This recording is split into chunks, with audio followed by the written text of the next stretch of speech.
because I've not felt how I feel about this TV show.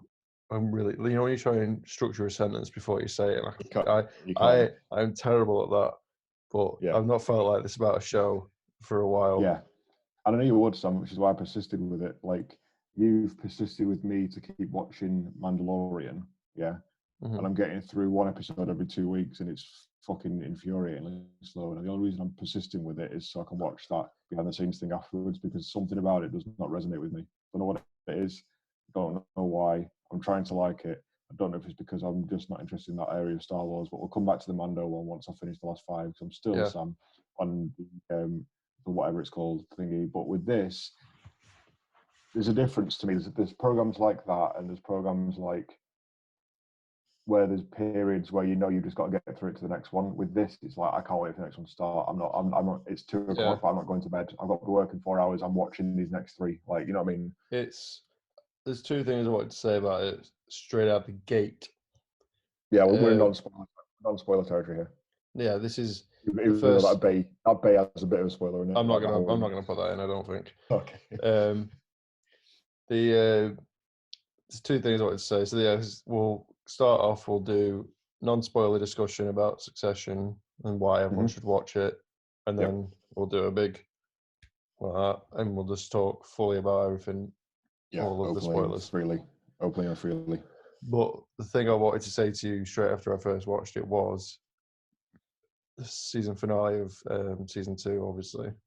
As I was watching it, progressively, I went from lying on my bed to sitting on my chair to leaning forward in my chair to when the credits hit, I was stood up and I began to start clapping and think, it was an instant reaction. Yeah. It was like 2 a.m. I was like, I can't clap because everyone's like, literally, it was like you just seen a performance. It was amazing. Pulls you in. It reminded me of the end of Whiplash, like last 50 minutes of that film. Yeah, where you're not watching that film. You're in it. You sat there watching it happen or whatever. And it's yeah. And the second thing, second thing was I get a lot of Game of Thrones vibes from it because it's HBO, because of the music's great and all that sort of stuff. But this show has achieved what Thrones did in 2 seasons. Yeah, for me, and he's better already. Yeah. And you know why? Mark Mylod is heavily involved in this program. He directed about 6 of them, I think. Yeah, and he's done quite a lot of Thrones on it. It's the spinning of plates. It's the time they spend on each storyline. It's so. And well, you think about it again. No spoilers, but realistically, the whole plot of the 2 seasons is outlaid in the first 2 episodes, isn't it? Really, you can pretty much. There's not random millions of new characters entered. It's there's no subplots, is there? There's the smaller ones, but there's one main. There's two. But there's 1 or 2 or 3 main plots that go for the first 2 seasons, because it's like that gives you enough time to sort of paint the world and enrich it and stuff, doesn't it? When you've got 20 hours to play with like a really sort of. That's a good point, yeah, because they're not starting over many times. It's literally just they're setting out and then just setting off. Because you think you got the storyboard, HBO giving you 20 episodes, and that's why you go. We need to get from here to here. What could we do here? Or we can flesh that out here a bit, and that's how you get to title up and stuff. Which is why this obviously has quite a lot of pre-production, obviously helped by the amazing script. But that's what I'm getting the opposite from on Mando. Not to shit on Mando anymore, but the last thing I'll say about it is there's like 6 episodes a season or whatever, and there are 8 or something. It feels like when I'm watching that, the complete opposite of this. It feels like they had content for like 3 episodes, but they were booked to do 6. So they have to create shit just to further the plot for no reason. Whereas this, it feels natural, doesn't it? It just works. Yeah. Well, the thing is with Succession, I was listening to a podcast with Kieran Culkin, and he was literally talking about how because it's such it's an original story. It's the writer is so heavily involved. The producers are all about creative freedom, and it's. He literally said something that was so simple. He said, "Whenever there's a mistake, we can fix it." Because in some films, some franchises, if there's a mistake, they try and gloss over it because they can't change it for some reason or something. Oh, they've got the studio meddling. They'll send 2 or 3 dudes down from the studio and say, actually, we feel like this is going to be marketable more if you do the X, Y, and Z. And that's why you get and that that's saying of the uncreative people that take over. That's where things go not so much downhill. uncreative people, but obviously I don't know how they get to where they are, but they just feel like they know more, which is what fucking frustrates you when they hire directors. Like the one that gets me is the Han Solo film. I've still never watched that, but you hire Phil Lord and Chris Miller who did Spider-Man and they're good, aren't they? Street, I think. And then you fire them for making it too funny. It's like, well, what the fuck did you expect? You've hired, you know what I mean? Like, yeah, exactly. You know, you put like Rob Schneider as James Bond and get pissed off because he's shit acting. Well, it's like when Liverpool signed Balotelli. It's like he's shit. Obviously, he's always been shit. We got rid of Suarez, yeah, and signed Lambert and Balotelli. Yeah, Lambert and Balotelli and Barini. It's like, yeah, do you play FIFA? At least David Moyes. At least David Moyes has openly said he uses 40 manager to get his scouts to go after people. At least, well, he doesn't make bad signings, but no. I'd rather than use 40 manager and learn that he's got an overall like thingy of 82. There's no point buying him because he's gonna be shit. Yeah. But, so, any other non-spoiler things? I will say that there's a lot of TV shows I hold very dear that I never thought would be rivaled in terms of their impact on my life, in terms of your Breaking Bad, in terms of your Band of Brothers, and others that I can't think of right now. But like, they're just unimpeachable. They're absolutely fucking shot for shot perfect. Like, you know, when Bill Burr always raves about Goodfellas, like every scene is a fucking closer for a comedian. Yeah. Like, it's just mint bit.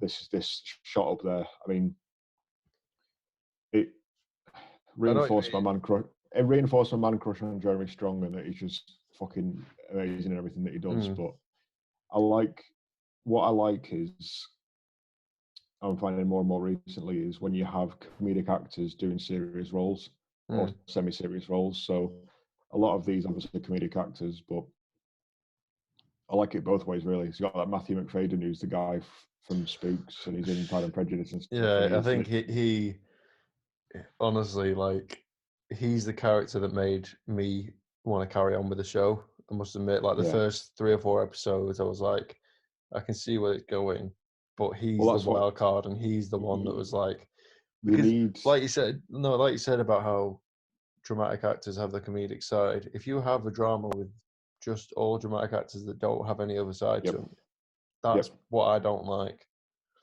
I know what I mean. But because life isn't like that. If it's a fantasy or if it's whatever, then fine. But if you're trying to create a real story, but it's just drama, it's like, you need. You're not being realistic. It's more grounded in realism. Like some of the horrific things that Kieran Culkin does in this, it's still like, you believe it as a character would do that. I believe, it's not out of ordinary, is it? But and if we're going to talk about performances, I know Strong's won. Let me just check the awards whilst we're on non-spoilers. When it's won, hang on. But yeah, the reason I single this show out is as just being special. It's a mix of so many things. Like, for me, if I had to pick 3 shows that it is kind of like, it's definitely like Game of Thrones. It's definitely like The Office in terms of the way it's filmed, the way it's edited, and then it's, can't think of the third one, but there's some of there. Yeah. It's honestly, the biggest thing I wanted you to get into this program, because I knew you would love the way it was manufactured and crafted, and I knew you would then look at The Big Short in a different light, because if anything, if this program makes you like The Big Short 1% more, I've won. Like, but you know why on the surface I wouldn't have gone for this? No, that's why I persisted with it. Because I know that I know you more than you know yourself sometimes, and I know that you'll have seen that advertised. Maybe you'll see that, oh, I recognize these people. What's it about? Oh, yeah. Well, no, but every time I read the blurb or whatever you call it on IMDb, it doesn't sound like a program that I'd like. No, you need to take a plunge sometimes. You need to do that thing where you do the scuba thing into the water or whatever. You need someone to boot you in, because you know the water's fine. Like, so I'll enter security into the water. Yeah. So yeah, sorry, it's won Golden Globes in 2020 for Best Television Series Drama, Best Performance by an Actor in a Television Series, Brian Cox, and nominated was Kieran Culkin. That was the Globes. And then it won, oh my God, it won shitloads at the Emmys. Do you think Emmys are better than Globes? More renowned? I don't know what any of them mean, to be honest. I really don't. I know, looking at the Emmys, though, it won Drama Series, guest actress in Drama Series, Cherry Jones, who was Nan Pierce. You know, the main lady whose company was CEO was Holly Hunter. Oh yeah. The old dear. She was a good actor, to be fair. Mm. Lead actor was Jeremy Strong. And our boy, Mr. Thingy, Mr. Armstrong, won writing the Drama Series. So, I mean, I really struggle to work out who I think does the best performance in this whole series. I think it is Jeremy Strong, actually, thinking about it. But there's a lot to be said for all the smaller characters as well. But even when you say performance, I thought of then everything down to your camera work, your music, and your editing. It creates the world instantly. It does, mate. It does. There's certain shows when you watch them, and you're like, I don't know what this is. Not so much about in terms of plot, but what they're trying to make.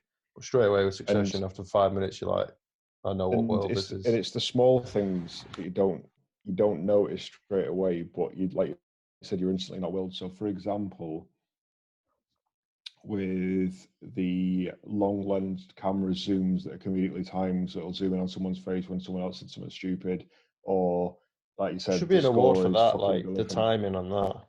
Yeah, the cinematography is a big thing I want to talk about, but it's the little things. So, like I was watching something about Phantom Menace before. I know this is the third tangent I've had about Star Wars, but just bear with me. Talk about the Phantom Menace and how they talk about subliminal things in that movie contribute to why most people hate it. So, you know, at the start when they're in that Trade Republic ship and they're Qui-Gon's trying to go through that door with his saber. Oh yeah, trying to open the door, and then like droid cars are coming. Obi's like wrecking shop on them battle droids and stuff. Yeah, and then I want to watch that again now. And like they run away and stuff. That cinema scenes, they were watching it, and they were saying like, so Obi is taking up 3 droids or whatever, blown up, gunshots everywhere. There's not a mark on anything. All the floors are fine. There's like explosions and stuff. No scuffs, no nothing. Everything is pristine and crystal clear, which is why most people can't engage with it because it's not believable. But you don't notice it. It's like shit CGI sometimes. You don't notice it, but there's something about it that doesn't pull you in. But there's no need. Obviously, it's not for the story. There's not really any CGI or anything, but it pulls you in of how believable. Yeah. You know, the massive wide shots of New York, and it zooms into like inside of the car and stuff, and then back out again. And the way they do all like, you feel like you're there, don't you? Yeah, it's all smooth. There's no bits that take you out of it and make you think that somebody's filmed this. No, exactly. Yeah, there's no like really shit. Like obviously the writing's on point. There's nothing that's said that's completely uniquely shit that makes you like pull out the experience at all. But I don't think there's been a better fully crafted program since Breaking Bad. No, like all round, like ensemble, everyone firing all cylinders program since Breaking Bad. That's quite high praise from me, knowing that I liked like 4 TV shows ever. Well, I think as well, I was a massive fan of Game of Thrones, and I think the last series got too much criticism. But I'm very, you know what I'm fully like. Warranted, Sam. Fully warranted. I don't agree fully with it all of the things that were built up in that program didn't pay off. No, but I'm talking about my view on it though. I'm of that ilk that even if they're on the same, like, whatever they did to some extent would have pleased me anyway, because it was because you would have been happy with because of what they've done in the past. You'd have been happy with the Shrek 2 ending, wouldn't you, with Living La Vida Loca? Exactly. If they all rocked up and went, you know what, I was having you on. Like Cersei comes over with a pint and gives it to Jon. It's like, I would have been up for that. But that's only because they've got my respect for the previous seasons. Like, I know what you mean. I don't know. It's the reason why I've gone such the way on that one is because there was 4 seasons or 5 seasons where I thought it was the best show ever, and I think the last season is genuinely an absolute abomination. like close to a war crime. Oh. Anyway, let's go into spoiler territory on this shit, and then we'll talk about Thrones. So yeah,